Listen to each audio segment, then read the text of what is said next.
भारत के पूर्व राष्ट्रपति एपीजे अब्दुल कलाम साहब ने अपने जीवन दर्शन, अपने जीवन की कुछ महत्वपूर्ण घटनाएं अपनी एक बहुत ही शानदार किताब इनडोमिटेबल स्पिरिट, जो हिंदी में अनुवाद होकर आई अदम्य साहस, उसमें बताया है। उन्होंने ममतामयी मां शीर्षक से एक बहुत ही प्रेरणास्पद घटना का जिक्र किया है। उन्होंने लिखा कि उन दिनों की एक घटना मुझे अभी भी याद है। उन दिनों का मतलब जब वे बचपन की बात वे कर रहे हैं। हम सभी भाई बहन साथ बैठकर खाना खा रहे थे और माँ मुझे रोटी देती जा रही थी। रोटी देना इतना खास क्यों था, इतना अलग क्यों था?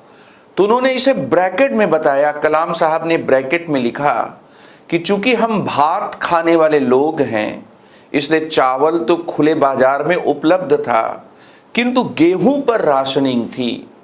इसका आशय यह निकला कि रोटी हर परिवार को या गेहूं एक सीमित मात्रा में ही मिलता था, इसलिए रोटी चूंकि ज्यादा खाने का मतलब दूसरे के हिस्से की रोटी खा जाना। कलाम ने लिखा कि जब मैं खाना खा चुका तो मेरे बड़े भाई ने मुझे एकांत में बुलाकर डांटा। कलाम, जानते हो कि क्या हुआ? तुम रोटी खाते जा रहे थे और मां तुम्हें रोटी देती जा रही थी। उसने अपने हिस्से की भी सारी रोटी तुम्हें दे दी। अभी घर की परिस्थिति ठीक नहीं है। एक जिम्मेदार बेटा बनो और अपनी मां को भूखा मत मारो। कलाम ने लिखा कि मेरे पूरे शरीर के रोंगटे खड़े हो गए। उस दिन पहली बार मुझे सिहरन की अनुभूति हुई। मैं अपने आप को रोक नहीं सका, दौड़कर अपनी मां के पास गया और भावावेश में उससे लिपट गया। ये कहानी इस बात को बताती है कि एक बच्चे के भीतर मूल्य के विकसित करने में, त्याग का जो मूल्य है, उस मूल्य को विकसित करने में एक बच्चे के भीतर किस प्रकार से परिवार की महत्वपूर्ण भूमिका होती है। परिवार जो होता है वह कितना अहम रोल करता है, यह इसका उदाहरण है। कई बार आईएएस के एग्जाम में पूछा जाता है, या जो स्टेट पीसीएस के एग्जाम है उसमें भी यह पूछा जाता है कि मूल्यों के विकास में परिवार की भूमिका किस प्रकार की होती है। मूल्यों के विकास में परिवार की जो भूमिका होती है वह इस कहानी से हमें समझ में आ रही है। बचपन ही, दरअसल कलाम लिखते हैं कि बचपन ही वह आधारशिला है जिस पर जिंदगी की इमारत खड़ी होती है।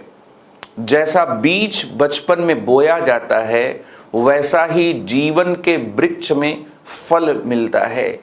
और वे कहा करते थे कि उन्होंने अब एक बहुत ही एक चर्चित कथन का उल्लेख किया है। यूनानी विचारक वेस्टोलॉजी ने कहा था कि 7 साल तक कोई बच्चा मेरी निगरानी में रह जाए, फिर भगवान हो या शैतान, उसमें कोई भी परिवर्तन नहीं लाया जा सकता। कलाम के जीवन की ये घटना ये बताती है कि उनका जीवन अभावों में बीता था। इसके बावजूद वे किसी भी नैतिक कमजोरी के शिकार नहीं थे और गरीबी को उन्होंने अपने जीवन में आगे बढ़ने में कभी भी बाधक नहीं बनने दिया, अभाव को बाधक नहीं बनने दिया। दूसरी बात यहाँ पर यह भी है कि हम आजकल के वास्तव में परिस्थितियों को, आजकल के समाज को देखें तो कई लोग परिवार की जो परंपरागत संस्था है उस संस्था पर क्वेश्चन मार्क खड़े करते हैं, या कई ऐसी प्रवृत्तियां मौजूदा समाज में उत्पन्न हुई हैं जो प्रवृत्तियां परंपरागत परिवार संस्था के और उसके आधार को चुनौती देती हैं।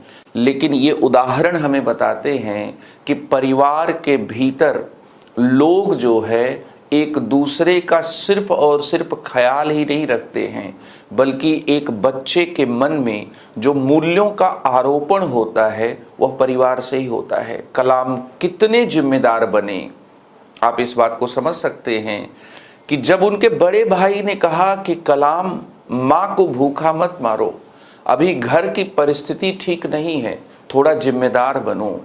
कलाम एक जिम्मेदार बेटा, जिम्मेदार भाई, जिम्मेदार वैज्ञानिक और जिम्मेदार राष्ट्रपति बने।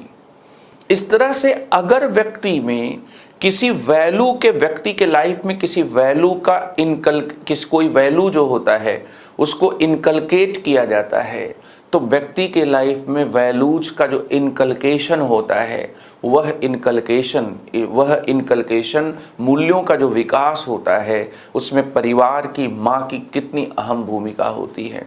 अग्गे ने कहीं लिखा है कि विलासिता जैसे जैसे बढ़ती है बचपना लोगों का बढ़ जाता है। इसलिए कई बार जीवन में अभाव या संघर्ष जो होते हैं वह व्यक्ति को और मांझते हैं, बेहतर बनाने में योगदान करते हैं। संघर्ष बहुत ज़्यादा नहीं होना चाहिए कि व्यक्ति को अपने अस्तित्व के लिए जूझना पड़े, लेकिन संघर्ष जो होते हैं वे शख्सियत को उभारते हैं। और आपने वो 2 लाइनें सुनी होंगी कि सुरखरू होता है इंसान ठोकरें खाने के बाद, रंग लाती है हिना पत्थर पे घिस जाने के बाद। और इसलिए आप देखेंगे कि महान व्यक्तियों के व्यक्तित्व के निर्माण में उनके परिवारों में जो सीखें दी गई थी, उन सीखों को दूसरे जगहों पर भी आप पाएंगे। लेकिन आप ये पाएंगे कि जो महान व्यक्ति होते हैं वो जीवन की अच्छी बातों को ग्रहण करके उसे जीवन में लागू करने की कोशिश करते हैं। तो कलाम की यह कहानी हमें ये बताती है कि सामाजिक या मूल्यों के विकास में माँ की, समाज की क्या भूमिका होती है, और इसके साथ ही जो संघर्ष हैं, जो अभाव हैं, वो संघर्ष और अभाव भी अगर इंसान ठान ले तो वह भी उसकी तरक्की की राह में बाधा नहीं बनते हैं, और ख़ास तौर पर उसके अच्छा बनने की राह में वे बिल्कुल बाधा नहीं बन सकते हैं। कलाम का जो जीवन दर्शन है वह कलाम का जीवन दर्शन शिक्षा, परिवार, इन सब बातों से क्या है जुड़ा हुआ रहा है। बहुत बहुत धन्यवाद।